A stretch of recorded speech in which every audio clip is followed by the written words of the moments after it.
This KFAN podcast is sponsored by Builders and Remodelers, exclusive Twin Cities provider of Elements Windows. Get the highest quality windows at unmatchable value. Visit buildersandremodelers.com for more details. Lenovo is built for creators who don't wait for inspiration. They chase it. With inventive tech, built-in AI tools, and seamless performance, Lenovo devices powered by Intel Core Ultra processors are designed to bring your wildest ideas to life faster. That's the power of Lenovo with Intel inside. Enjoy flexible financing, rewards on every purchase, and free shipping. And students get special offers when you create an account at Lenovo.com. Lenovo. This message is sponsored by Greenlight. With school out, summer is the perfect time to teach our kids real-world money skills they'll use forever. Greenlight is a debit card and the #1 family finance and safety app used by millions of families, helping kids learn how to save, invest, and spend wisely. Parents can send their kids money and track their spending and saving, while kids build money confidence and skills in fun ways. Start your risk-free Greenlight trial today at greenlight.com/iHeart. That's greenlight.com/iHeart.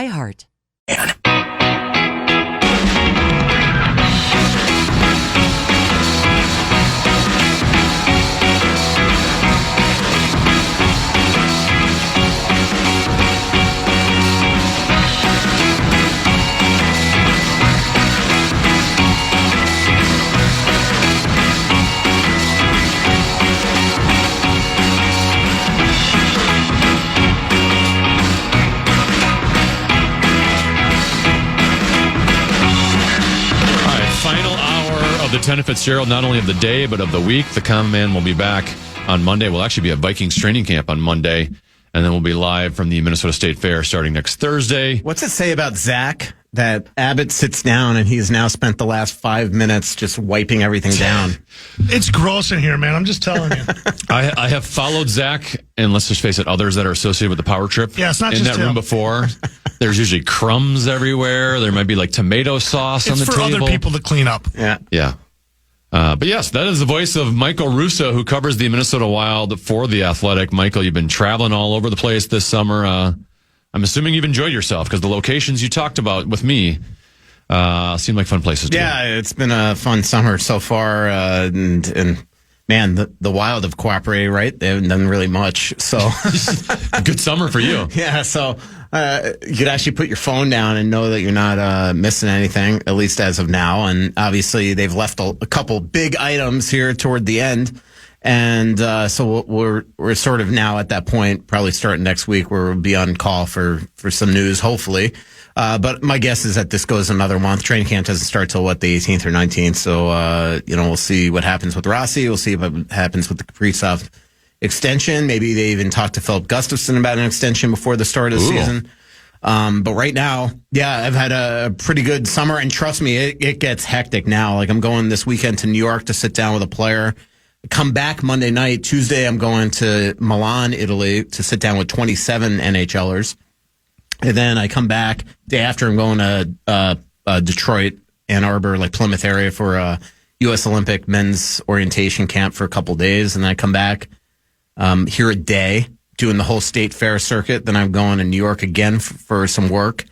And then I come back, and then I'm going to Vegas to sit down with about 40 NHL stars. So it's between today and the 11th of September, I'm in Vegas, Milan, Italy, Detroit, New York twice. How's bragging camp going? Yeah, I know. Trust me, I'm not bragging. You should have felt my anxiety attack last night when I always get this way, like around mid-August, where it's like the excitement of the season's coming up, but then you get also this anxiety, like, oh wow, I got to go back to work. And now for me, like, work is really just bang, bang, bang, bang, bang. Yeah. So, you start to like map out like when you're even going to write these stories, and that's what gives you the anxiety. Like, it's easy to do the sit downs. Sure. It's easy to get there. But it's then you actually have to give the Athletic a reason why they're spending thousands of dollars to send me all over the world. All right. Well, let's talk about Kaprizov first, because I think, July 1st, we kind of knew that signing wouldn't necessarily happen right away. Right. I think I had told myself, and probably even said on the air, once you get into August, maybe I'm going to start getting a little bit concerned if it's going that long, because it seems like a relatively open and shut contract to me. Like the Wild are being willing to pay him, and Unless Kaprizov wants to go somewhere else where he can win, it seems like a pretty easy contract on his part in terms of financial. We're now on August 15th. So is there something at this point that is holding this back, or are they just going, hey, we're just going to wait till he gets to Minnesota and we'll figure everything out? That's exactly right. I don't think there's anything holding it back other than the fact that, and nothing's done. They haven't agreed upon term, years, money. I think they have a ballpark that they know where this contract's going. Let's put it this way. If Kaprizov doesn't sign by, say, the start of the season or the start of training camp, it probably means he doesn't want to be here, no matter what he says. Because the numbers that he is offering are, what the numbers are. They're very nice. They're very nice. Yes. They're going to make him the highest. And he's not going to get that elsewhere. The highest paid player in the league. They're willing to give him the most years. I think the thing is, does he want to go that long? How much would it be if it's on a middle term? Would the Wild be comfortable with that? I think whatever Kaprizov wants, he's going to have to get. If he says, I'm only signing for 3 years, then it's got to be for 3 years. You don't hold this up over that. I think the key is to get it done. Speaking of anxiety, Wild fans would be anxious if he said just 3 years. Yeah, because then that's what it is telling you is now I'm putting you on. Win or else. Yeah. That's and Freak, I said this on one of the shows here, or maybe it was my podcast, and everybody thought it was preposterous, but I actually think that's good for Wild fans. If I'm the Wild, I don't to me, I don't want them to get complacent. They haven't delivered in terms of winning a playoff round, let alone winning a cup. And so I think that if Kaprizov puts them on the clock and says, by the way, a 3-year deal is really a 4-year deal because the deal starts in a year. I think that now puts the pressure on the team to deliver a true contender. So I actually think that's good for the Wild fans, where if you sign it for 8 years and you get complacent, you got the star locked up for 8 years, it's perfect. I think it actually puts some pressure on the management to say, all right, we are going to make sure that in this short window, we are going to prove to him that, one, we can win, but two, that we want him to then stay longer than that. So to get back to your original question, though, on what's holding it up, is they've gotten to this point of where they feel like things now, what is really being conveyed to Kaprizov, and does he understand it? And I think they've hit that point with the agent where they just sort of want to take a step back, and Billy wants to sit down with Kirill and not just go over contract and things like that, but really go over the plan, how he's comfortable, how he fits into it, his future, everything, have him ask questions and things like that. So I think that's where they're sort of at, if that makes sense, is that they just want to make sure that nothing's being lost in translation while he's in Moscow and they're over here. The other thing is, do we know when he's coming here? At some point, it was supposed to be at some point at the end of this month, and I don't know if he's necessarily just coming here or if he's going down to Florida or something. Sure. He's obviously has a couple places that he lives now. So lucky. So he'll have a few more after the next contract. So I think most guys are arriving in town around right after Labor Day. Is pretty much when most guys are definitely going to be here. So, but we can be cutting this close here. If Rossi is not signed, he will not be here. But Kaprizov, it's going to be cut. Remember, they didn't get 4 years ago they didn't sign him until the day before camp. So I know that everybody wants to get it done. The Wild want to get it done, and trust me, I'm tired of even really not talking about it, but just trying to. I'm sure you get asked about it all the time. Yeah, you get it's asked about it all the time. Constant. I mean, it's funny. And if he's listening, I don't mean this at all as slight, but I scanned my boarding pass in Honolulu the other day, and the second I scanned it, Captain Mike, the Delta pilot, he's like, "So when are they going to sign Kaprizov?"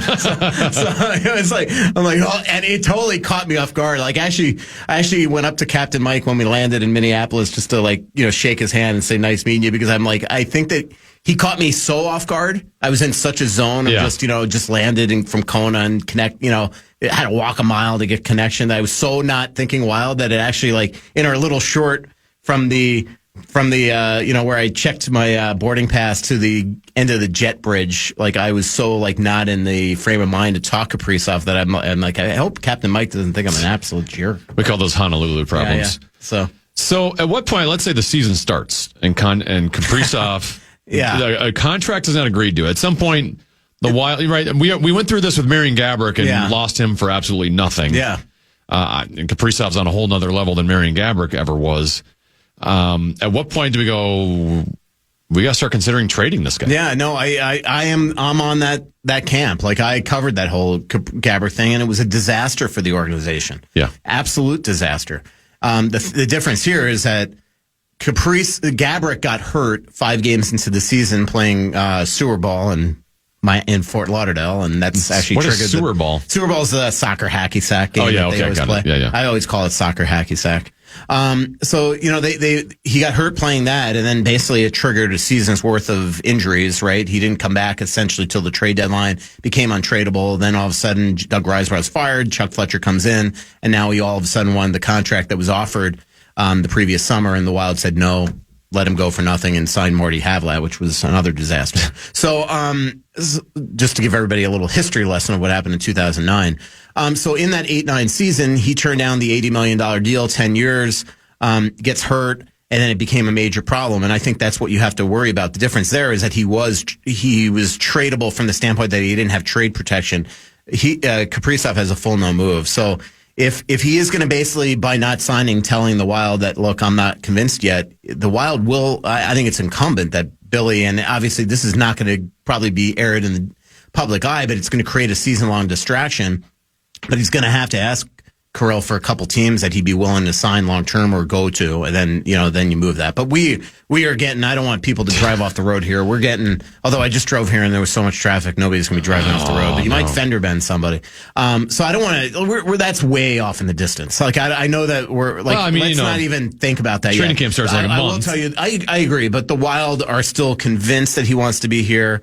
They think that they have the sort of the landscape of what a deal might look like, and now they just want to sit down with them. They're not voicing any sort of concern still that this is going to be an issue. So we'll see. But I get it. Like, until he's signed on the dotted line, nobody's going to be comfortable. All right. Well, the other thing is also he's working. Like, I watch him every day on social media. I saw him Malkin. I see him with his trainer and his trainer posts everything, and he's working out every day with Malkin until he's back in the country and the Wild are here and you're getting closer to season. Like, you're going to want to have a bells and whistles press conference if you're going to sign a player to, at least temporarily until McDavid signs, be the highest paid player in the National Hockey League, most likely. So you're not going to do that on a Zoom. Like when he signed in July, that first contract, and he was in Russia and we're talking to a translator and he spoke almost no English and all that. You're going to want to do a big presser like he signed his last contract. When he signed that 5-year, $45 million deal, they brought him on a private jet back up from Miami with Bill Guerin, and they had the press conference the next day. All right, let's talk about the other contract impasse on the other side of this break with Marco Rossi. He's Michael Russo from The Athletic. He's the best in the business, covers the Minnesota Wild for The Athletic. We'll continue to chat with Russo as he's in studio for the entire hour right here on the Tennafitzgerald.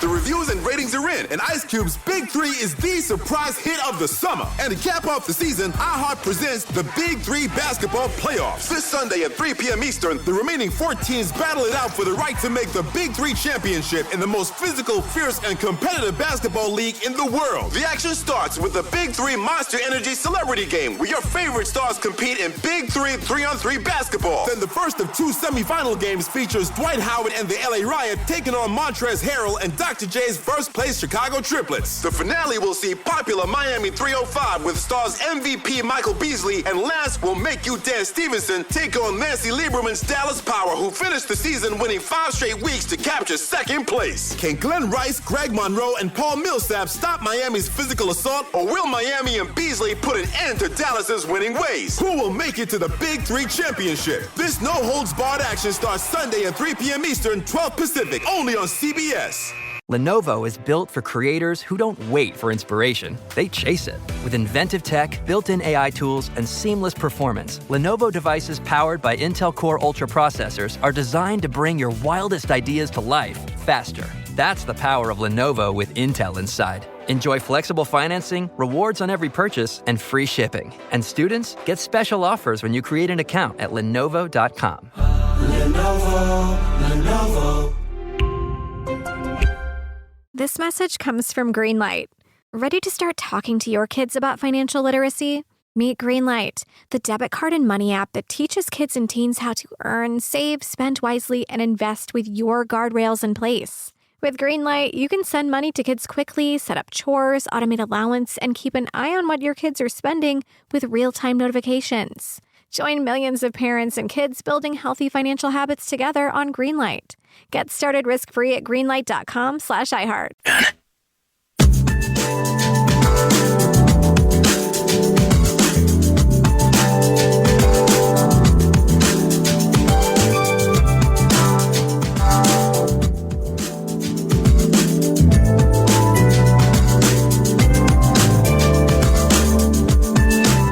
All right, welcome back. Michael Russo from The Athletic, talking Minnesota Wild. He's in studio with me, Tenna B. This is the Tennafitzgerald. All right, we got the Kaprizov contract stuff out of the way. Now let's move on to the Marco Rossi one, because it seemed like all summer long that this was the dicier one of the two. They were at a bit of an impasse. Has anything advanced in that regard? Just complete radio silence? Yeah, radio silence. And at the risk of being doom and gloom, as the texter said, here's again the facts. Yeah. Okay. They haven't talked since early June. Is that being doom and gloom? It probably is, but that's the fact. Like, that's the job to tell. They have not had a conversation, the two sides, since early to mid June. So right now, the Wild are just sort of the Wild's opinion here is that, look, Marco, we know your numbers. We know what you think you're worth. But here are the facts. You had no arb rights. You had your only right this summer was to sign an offer sheet. Nobody signed you to an offer sheet. We know what the trade offers were, and they were not. They were all mediocre. They were all like mid-round picks and players they didn't want.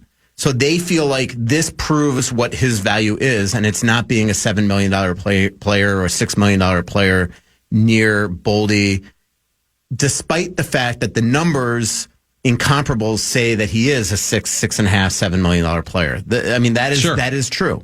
But in their eyes, he's not. In the way they got Boldy on a home run contract, and that does set in their eyes what the contract value should be. They got Eriksson Ek on this 5.3. Yeah. They do not want to pay him more than Eriksson Ek, even though that contract was signed 4 years ago and it was the steal and a half of the league. So, but this is just the facts here.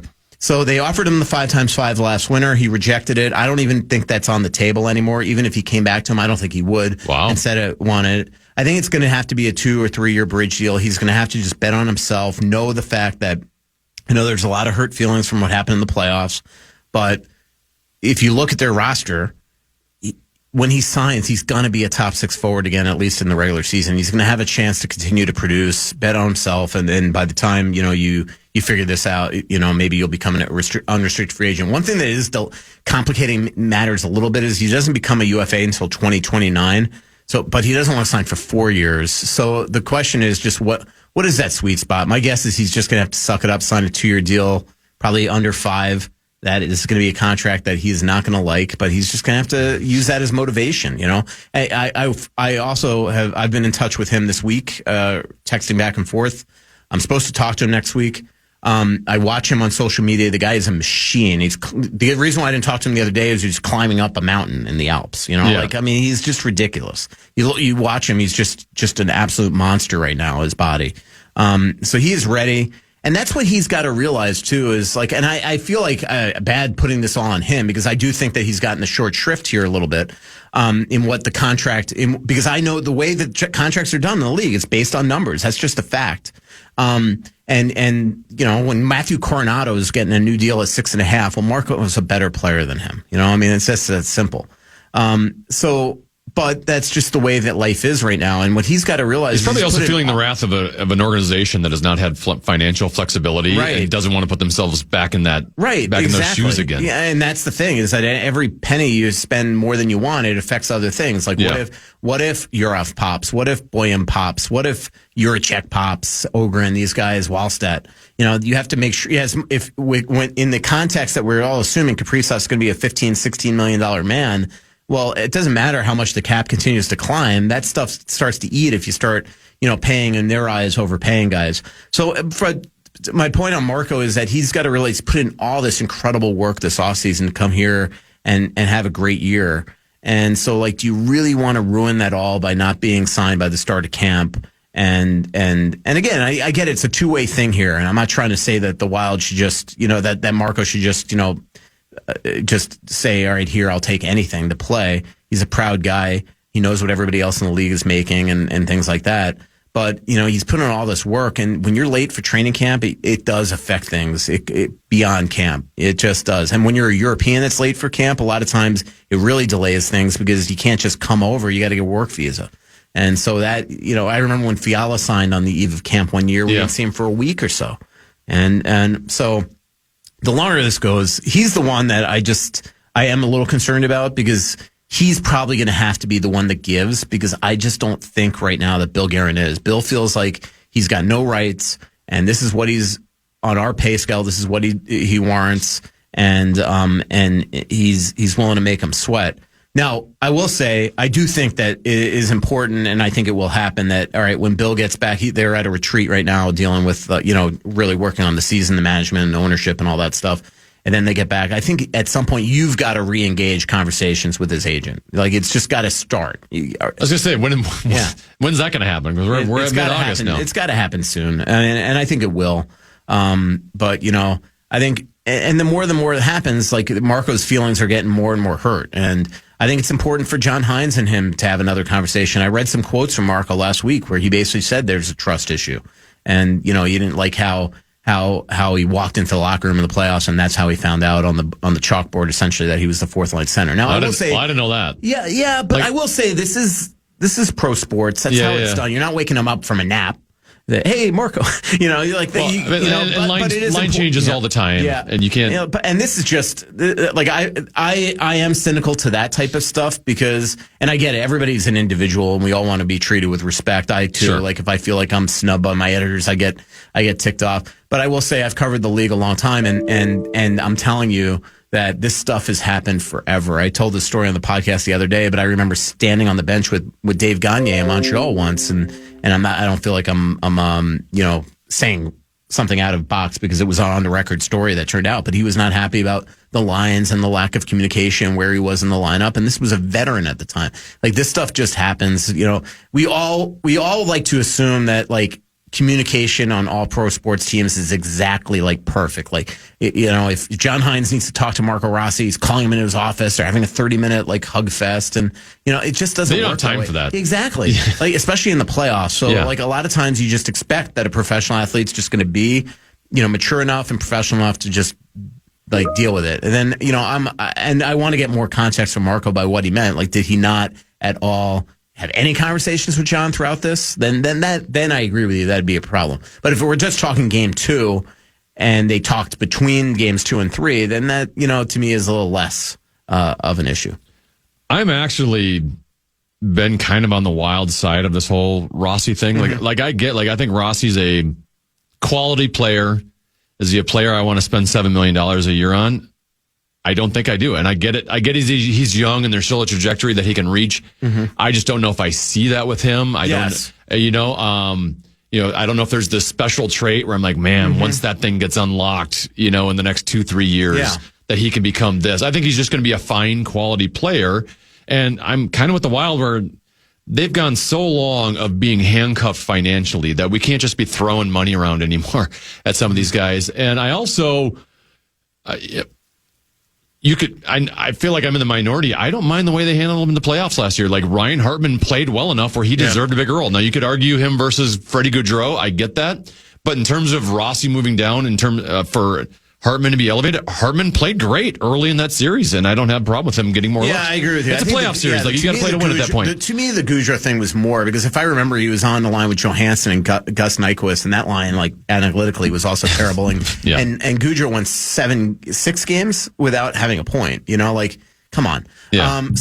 But in terms of Rossi, like, that's where they're at. Like, they don't want to just come out and say it. Like, Bill Guerin keeps on pointing out, I like Rossi. But I think I like him, but I don't love him. The way that you just said it is that, like, if we give him 8 times 7, we are saying he is our number 1 center for the next 8 years. And I don't know if I see that. And they don't believe that they see it. And I think the way they used him in the playoffs shows it. They don't feel like in the playoffs that he's got the ability to drive a top 6 line. That's what their opinion is. You can disagree all you want, but that's what it comes down to. So it's not that he's been a number 2 center here. Right. I don't know if he's a number 2 center on a Stanley Cup winning team. Right. And that's the difference. And that's, I think, how they feel is that they like him at 5 times 5. They're perfectly fine with him being top 6 center right now. Yeah. But if they want to get to where they want to get to, correct, they can't have him making $7-8 million. If he's and not I agree with that. And he's not your prototypical 3rd or 4th line guy. So, like, they're just correct. So that's the dilemma. That's the sort of elephant in the room that they don't really want to say publicly, but it's so clear by just the way that they utilize him in the playoffs and the way they're treating him now, is that even though his numbers show that he should be a $6.5 million player, they don't feel he is. And they don't want to go long term with that. The thing that I think they have to give on is just give him 2 times 5 or something. Like, just at least hit the $5 million number. I don't know. They haven't even been getting to 5. They offered him 2 below 5, and it was a quick no.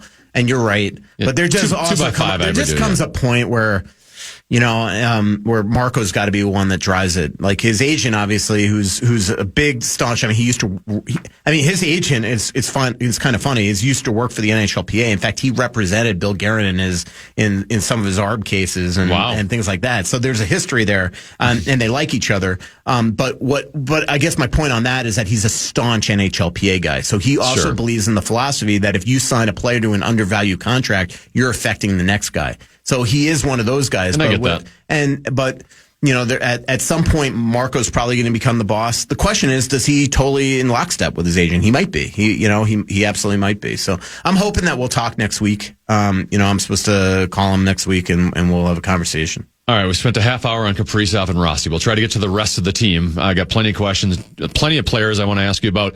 Michael Russo, one final segment, half hour to go here on the Tennafitzgerald. The reviews and ratings are in, and Ice Cube's Big 3 is the surprise hit of the summer. And to cap off the season, iHeart presents the Big 3 basketball playoffs. This Sunday at 3 p.m. Eastern, the remaining 4 teams battle it out for the right to make the Big 3 championship in the most physical, fierce, and competitive basketball league in the world. The action starts with the Big 3 Monster Energy Celebrity Game, where your favorite stars compete in Big 3 3-on-3 basketball. Then the first of 2 semifinal games features Dwight Howard and the LA Riot taking on Montrezl Harrell and Dr. J's first-place Chicago Triplets. The finale will see popular Miami 305 with stars MVP Michael Beasley, and last will make you dance Stevenson take on Nancy Lieberman's Dallas Power, who finished the season winning 5 straight weeks to capture second place. Can Glenn Rice, Greg Monroe, and Paul Millsap stop Miami's physical assault, or will Miami and Beasley put an end to Dallas's winning ways? Who will make it to the Big 3 championship? This no-holds-barred action starts Sunday at 3 p.m. Eastern, 12 Pacific, only on CBS.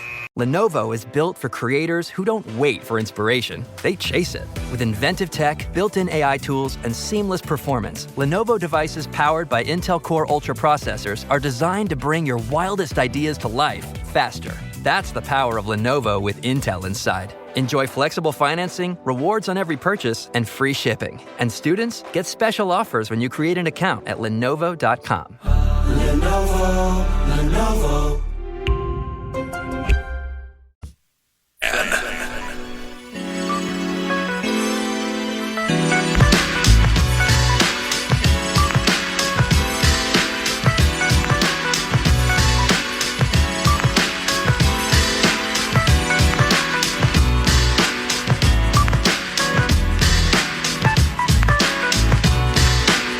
Final segment with Michael Russo from The Athletic talking Minnesota Wild. We will get to some texts and some talkbacks here shortly.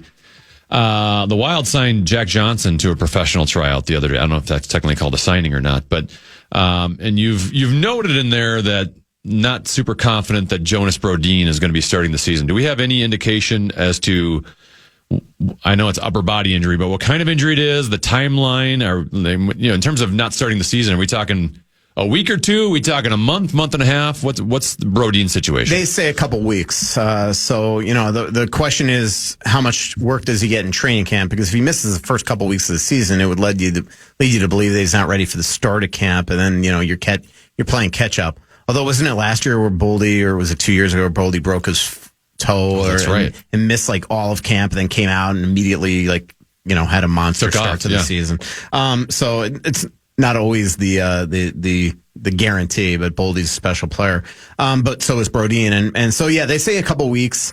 But the one thing I'll say, and I pointed this out, it's not a signing yet, right? As he's essentially coming here for per diem, during training camp. But Bill Guerin is loath to sign these guys to PTOs unless there is an opportunity for them to make the team. He doesn't want to lead them astray. They are technically free agents, so even theoretically, although it rarely happens, Jack Johnson could come here and then a week in sign with somebody else. That is allowed if somebody suddenly has a he's an unrestricted free agent if somebody had an injury or poor performance or something like that. But I think that Bill really does think that he has a chance to make the team, because right now, unless Lambos comes into camp and he looks absolutely awesome, it sure feels like to me that they're going to be short left D, right? You only have Middleton and Boyum's 19. You don't know what you're going to get out of him. Yeah, so there is a good chance that he at least starts the season with them, and then again, you could throw him on waivers, you could trade him, but I think that as long as he looks like he can absolutely play, there's a chance they sign him. So my question when I saw Jack Johnson signed, right, technically not signed, but trying out with the Brodin injury news, and then maybe it's been more recent that they figured out when he was going to be ready. But if they've known for a while that he was going to be missing the start of the season, why did they trade Declan Chisholm? Because that seems like that would have been a great fit of obviously a left shot defenseman. Proved, I thought, last year that he's quality and can play top four for a small amount of time. Could play on the power play for a little bit if he needed him to. And given you do have a young Zeev Buyum, who might be a star, but is still very young and early in his career and is unproven to this point. And even on the right side, a David Juracek that you might be counting on, but is still unproven. Why a guy like Declan Chisholm that seemed to be a little bit proven? What was the rationale for trading him? Well, he had ARB rights and he was the RFA, and I think that they just felt like it was too much money in their salary structure. Well, how much was he going to be making? Well, he signed with the Caps for 1.6 a season, so they felt like that was too much. Okay. For where he was going to be in their lineup, because eventually he was going to be the 7th D, and as he showed last year, he's basically somebody that they felt comfortable in the top four, but never in the third pair, and it was the weirdest thing ever. Sure. He would be scratched, and then all of a sudden when they'd lose a Middleton or a Brodin, he'd come in the lineup, but it was just bizarre, but it's like they just did not have a lot of comfort level in him. I totally am with you. Like when they traded him, because I knew at that point, I don't know if you remember the timing. I've been sort of alluding to the fact that Brodin was hurt, and that I didn't think that something, and I thought that something was going on, because I had heard in mid to late June that he flew back from Sweden to go to Colorado to have some sort of surgery. So when I got wind that day that Declan was being traded, I was surprised, and that's why finally that day I also confirmed with Bill Guerin on the record that Jonas Brodin was hurt to start the year. So it really just came down to money with him. They didn't feel like he was a $1.6 million player. They felt like they could plug the hole with probably a league minimum guy. It was surprising to me that they maybe didn't sign somebody right out of free agency, but the way it is at free agency, if you're a free agent, you want to get paid. You're usually not signing a league minimum deal. So it came down to looking at some of the UFAs left, the Travis Mannix, maybe bringing back John Merrill, Calvin DeHaan, players like that. And at the end of the day, for some reason, they just like Jack Johnson. To me, he's not the same player he used to be, but they feel like he's willing to play any role for them, even be the 8th D if at times that he's going to, he's motivated to play that 20th NHL season. And so we'll see what happens. But I didn't love the move. I don't love him as a player anymore. But if he's just here for a stopgap and doesn't hurt things, it's an easy ability to put him in the lineup. The ceiling of this team this year probably is going to depend on how the young guys perform, and they're going to be depending on a bunch of them. Let's start on the blue line with Zeev Buyum, who we saw in the postseason last year, but just been thrown right out of the University of Denver right into a playoff game without having played a regular season game, and was playing kind of a third line role. And a little bit undersized, playing at a more physical level of the hockey in the playoffs. And then David Juracek, who they gave up a haul for last year, and he spent most of the season in Iowa. What are your expectations for those two, at least for this upcoming season? I don't know if Juracek's in town yet, but he very well might be. Buyum has been in town, has been working out in their facilities, been skating with Andy Ness. I hear he's put on 15 muscle. Pounds this offseason. That's necessary. I can tell you that I talked to John Blum, who is former Wild defenseman, plays overseas. He's from Southern California, skates and works out all summer, all offseason with Buyum, and he says he's an absolute monster, both on the ice and just By the way, physically. Gaining 15 pounds of muscle in offseason is not easy. Yeah, no. I mean, I know how to gain 15 pounds in the offseason, but that's usually not that.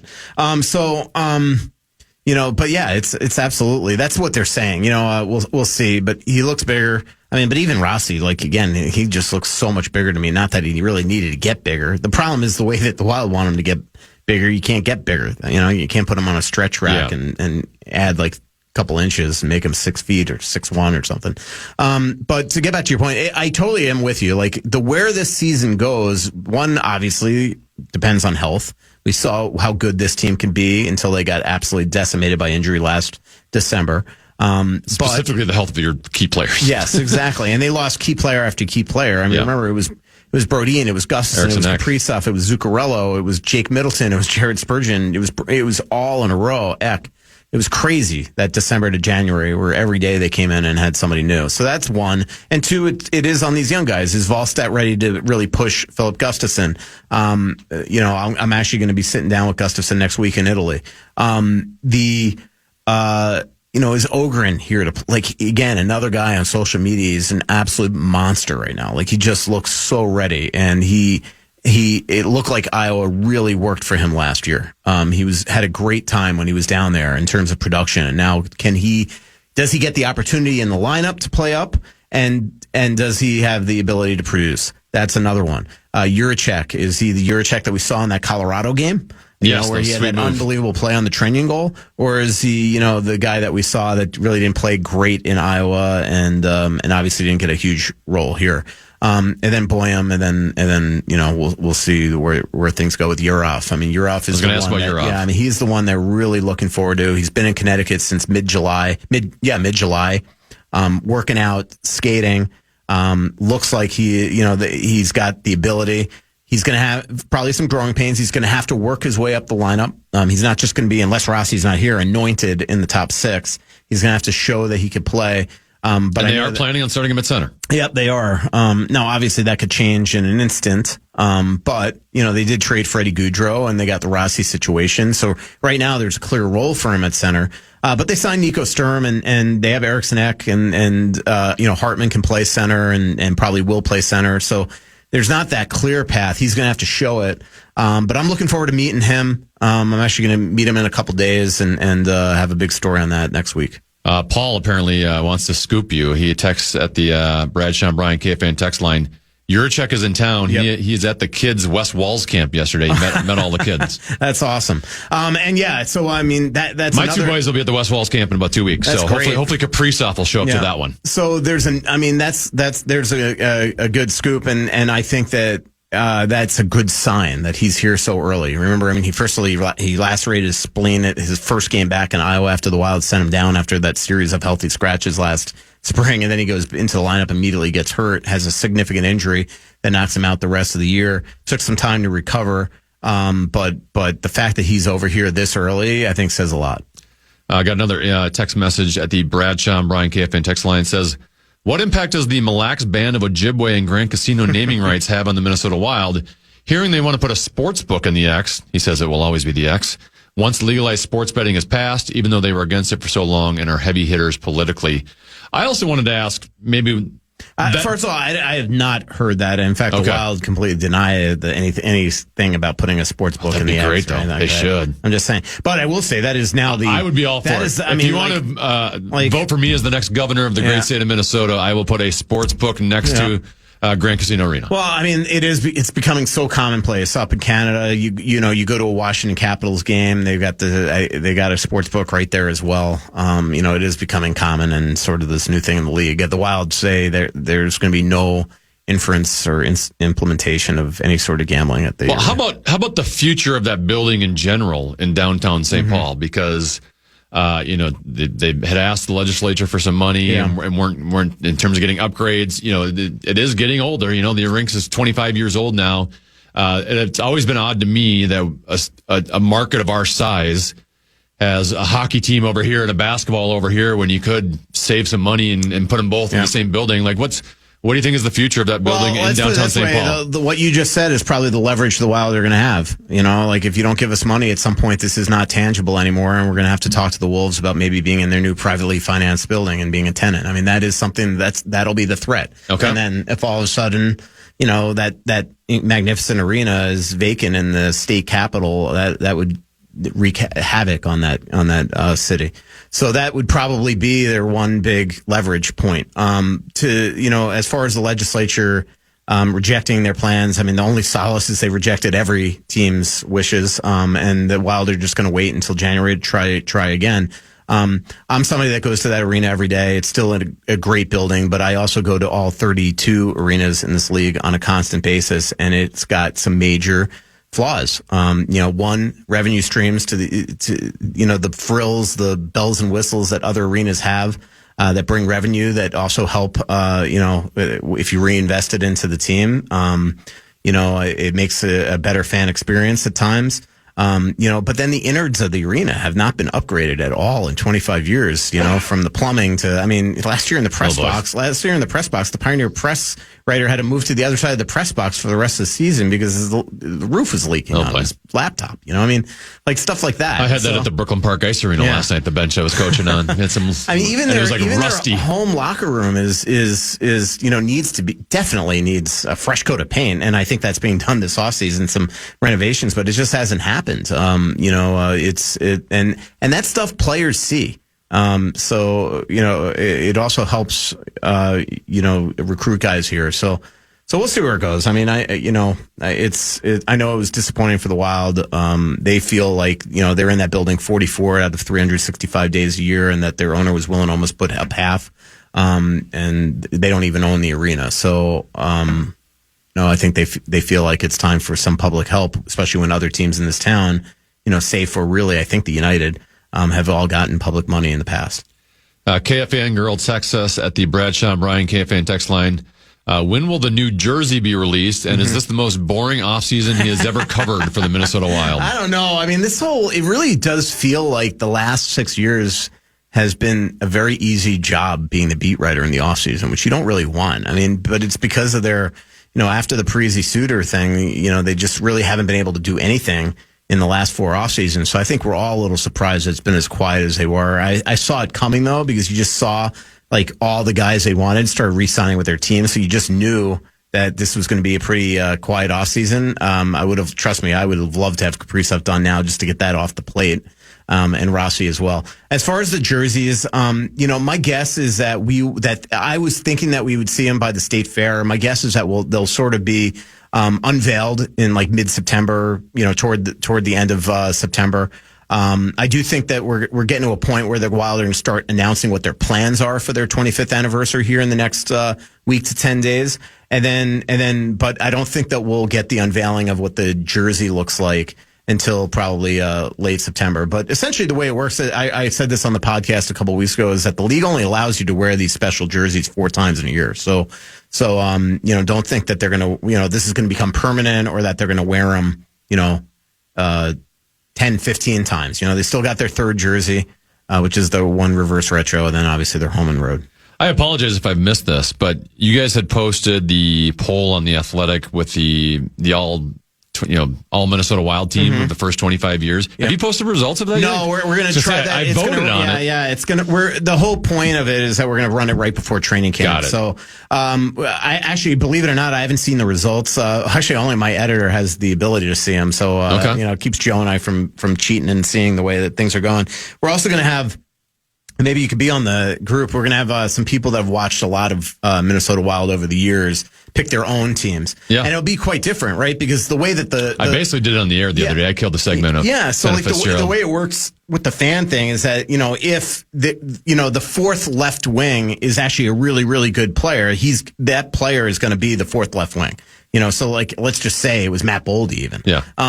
Where, if I have asked you or Wes Walls or somebody else to do it, you might actually put an actual like team together. Like, I want Derek Bugard as my first 4th line left wing. I want, certain role players. I want Matt Foy as my, I don't know why. I think I'll take Boldy over Matt Foy. I'm going to go with that. So, but so it'll be quite different. And then we'll run those as well. So we'll have sort of a bunch of VIPs as well. Probably not too many, because if we want to run their teams, we don't, after you start looking at 10 different rosters, it starts to get all together. But it's a little 100% fun. In. It's a little fun project. I'd love to have you part of it.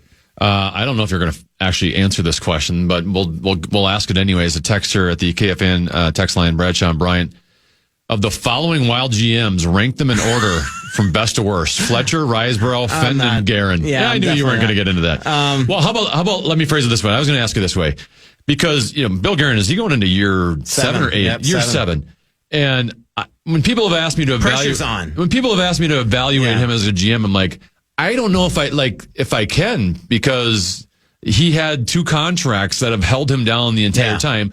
Those are now off the books, right? And now I feel like it's the year where you can finally evaluate him. Yeah, absolutely, and the pressure is on. Like there's no doubt. He bought himself 4 years. I hate to say it like that, but he did. The second he made those decisions, those bold moves, it made it extremely hard for him to operate like a normal GM, right? Because they were paying $15 million less than everybody else, and with some of their bonus overages, even more. So he did buy himself some time, but now that honeymoon period is absolutely over. It is time to sort of put up or shut up here. And so I'm totally with you. I think that's probably a big storyline of the season, and he's on sort of the clock. I got a text from John Krasinski. He wants to be on that panel that goes over the 25 years. Let him know that the Athletic Hour is back. We talked to Abbott. It sounds like the Athletic Hour is coming back. Yeah, just signed a new prolific deal with the Athletic, with the Fan Plus. Thank you, Michael. With all the texts and talk, I could have gone like another 2 hours with you, but we'll just hold it to an hour. Thanks for your time. Appreciate it. Michael Russo from the Athletic. Thank you to Lil B as well.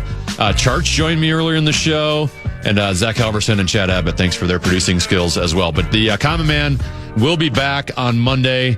The Tennafitzgerald has finally got back to shore. We'll be at Vikings training camp Monday, noon to 3, right here on The Fan. Thank you so much for listening all week. It's been a good day.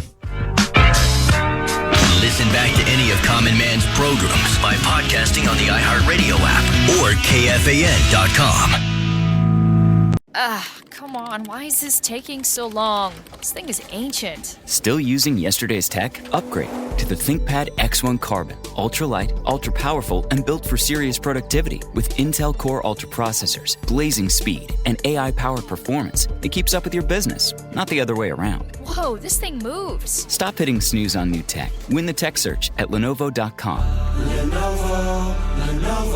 Unlock AI experiences with the ThinkPad X1 Carbon, powered by Intel Core Ultra processors, so you can work, create, and boost productivity all on one device.